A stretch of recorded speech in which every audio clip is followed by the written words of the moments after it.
So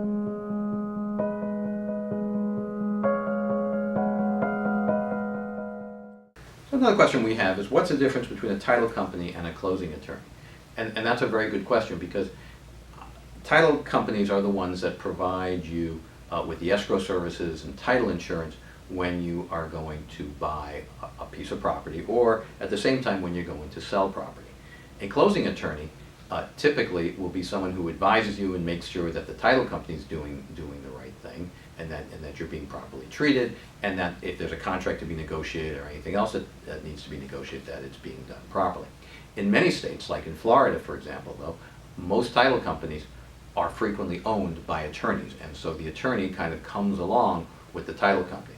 Either the title company will be owned by attorneys, or in the alternative, the title company will be part of the law firm, and they will be providing title services within the context of a law firm.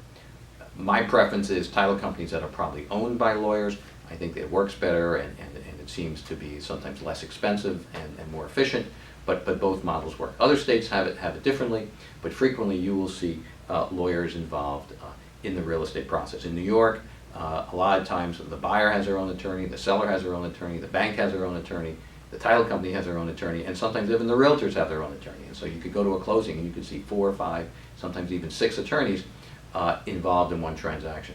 Seems like a lot of attorneys to do one closing, but a closing attorney frequently is someone involved in that entire process. In Florida, frequently you'll see maybe 2 attorneys at most at a closing. So the difference between a title company and a closing attorney is that the title company will always be the one that's insuring the title and providing the actual escrow. The closing attorney may or may not be involved in that process, depending on who has hired that attorney.